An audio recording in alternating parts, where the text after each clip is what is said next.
जय महालक्ष्मी। प्यारे प्रेमी भक्तों, लक्ष्मी माँ की अपार कृपा हमेशा पर बरसे, आपके घर धन धान्य के भंडारे भरे रहे।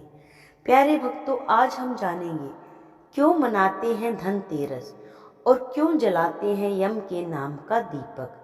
पौराणिक कथा है, आप पूरा सुने और हमारे चैनल को सब्सक्राइब जरूर कर लें और साथ में घंटी का बटन भी जरूर दबा लें। दिवाली का त्यौहार 5 दिनों का होता है, जो कि धनतेरस के दिन से शुरू होकर भाई दूज तक चलता है। हिंदू पंचांग के अनुसार हर साल कार्तिक महीने की कृष्ण पक्ष की त्रयोदशी के दिन धनवंतरी त्रयोदशी मनाई जाती है, जिसे आम भाषा में धनतेरस कहा जाता है। यह दिन मूल रूप से आयुर्वेद के जनक माने जाने वाले धनवंतरी का पर्व है। इस दिन नए बर्तन या सोना चांदी खरीदने की परंपरा है। बर्तन खरीदने की शुरुआत कब और कैसे हुई, इसका कोई खास अंदाजा नहीं है, लेकिन ऐसा माना जाता है कि जन्म के समय धनवंतरी के हाथों में अमृत का कलश था। यही कारण है कि लोग इस दिन बर्तन खरीदना बहुत शुभ मानते हैं। पौराणिक कथाओं में धनवंतरी के जन्म का वर्णन करते हुए बताया गया है कि देवताओं और असुरों ने मिलकर समुद्र मंथन किया था, जिससे धनवंतरी का जन्म हुआ था। वह अपने हाथों में अमृत कलश लिए प्रकट हुए थे। इसी कारण उनका नाम पीयूष पानी धनवंतरी विख्यात हुआ। धनवंतरी को विष्णु का अवतार भी माना जाता है। परंपरा के अनुसार धनतेरस की शाम को यम के नाम का दीपक दहलीज के बाहर रखा जाता है और उनकी पूजा करके प्रार्थना की जाती है कि वह घर में प्रवेश नहीं करें, किसी को भी कष्ट नहीं पहुंचाएं। देखा जाए तो यह धार्मिक मान्यता है, मनुष्य के स्वास्थ्य और दीर्घायु जीवन से प्रेरित है। पौराणिक कथा यम के नाम से दिया निकालने के बारे में एक पौराणिक कथा है। पुराने समय की बात है, एक राजा हुआ करते थे और उनका नाम हिम था। राजा हिम के यहाँ जब पुत्र हुआ तो उन्होंने अपने पुत्र का नाम सुकुमार रखा और अपने राजपुरोहित से अपने पुत्र की जन्म कुंडली बनवाई। कुंडली बनवाने के उपरांत राजपुरोहित कुछ चिंतित हुए। उनकी चिंताग्रस्त मुद्रा को देखकर राजा हिम ने उनसे पूछा, क्या बात है राजपुरोहित जी, आप कुछ चिंता में लग रहे हैं, हमारे पुत्र की कुंडली में कोई दोष है क्या? राजपुरोहित राजा की बात सुनकर बोले, नहीं महाराज, ऐसी बात नहीं है। कदाचित मैंने कुंडली बनाते समय मुझसे कोई असावधानी हुई होगी, जिस कारण से मुझे जन्म कुंडली में कुछ दुर्घटना दिखाई दे रही है। मेरा सुझाव है कि आप एक बार इसे राज्य के प्रसिद्ध ज्योतिष से बनवा लें। राजा थोड़े से आशंकित हुए और फिर से पूछा, पुरोहित जी, हमें आप द्वारा बनाई हुई जन्म कुंडली में कोई भी संदेह नहीं है। आप वर्षों से हमारे विश्वास पात्र रहे हैं। कृपया आप हमें बताएं कि क्या बात है। राजपुरोहित ने कहा, महाराज, राजकुमार की जन्म कुंडली की गणना करने पर हमें यह ज्ञात हुआ है कि राजकुमार अपने विवाह के उपरांत चौथे ही दिन सर्प के काटने से मृत्यु को प्राप्त हो जाएंगे। राजा हिम तिल मिलाते हुए चिल्लाए, राजपुरोहित जी, ये आप क्या कह रहे हैं? अवश्य ही आपकी गणना में कोई त्रुटि हुई है। एक बार पुनः कुंडली को ध्यानपूर्वक देखें। यदि आप हमारे राजपुरोहित न होते तो कदाचित आप इस समय मृत्यु शैया पर लेटे होते। राजा हिम के क्रोध को देखकर राजसभा में सभी डर गए। पुरोहित ने हिम्मत करते हुए कहा, क्षमा करें राजन, किंतु यदि आपको कोई शंका है तो आप मेरे द्वारा दिए गए सुझाव पर अमल कर सकते हैं। उसके बाद राजा हिम ने अपने पुत्र की जन्म कुंडली राज्य के 3 से 4 प्रसिद्ध ज्योतिषचार्यों से बनवाई, किंतु परिणाम वही रहा। महाराज हिम और उनकी पत्नी अत्यंत चिंतित और दुखी रहने लगे। राजा ने दरबार में सभी को चेतावनी दी कि कोई भी इस बात का वर्णन हमारे पुत्र के समक्ष बिल्कुल भी ना करे, अन्यथा परिणाम भयंकर होंगे।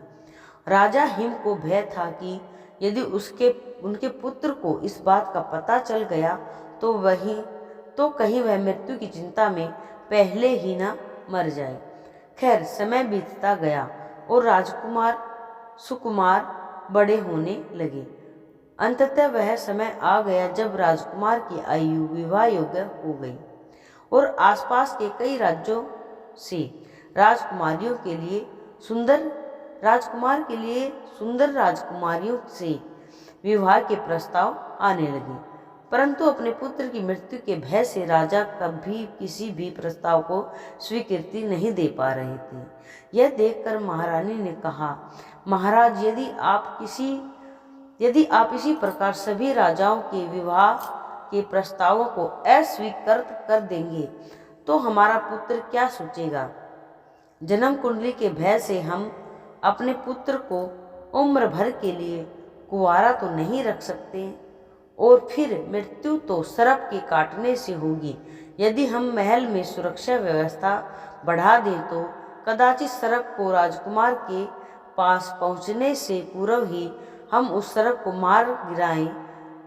तो राजा हिम को महारानी का सुझाव पसंद आया और उन्होंने एक सुंदर राजकुमारी से, जिसका नाम नयना था, उससे अपने पुत्र के विवाह के लिए स्वीकृति दे दी। राजकुमारी नैना देखने में जितनी सुंदर थी, बुद्धि भी उतनी ही प्रखर थी। विवाह से पूर्व राजा ने अपने पुत्र को जन्म कुंडली में निहित भविष्यवाणी को कन्या पक्ष को भी बता दिया।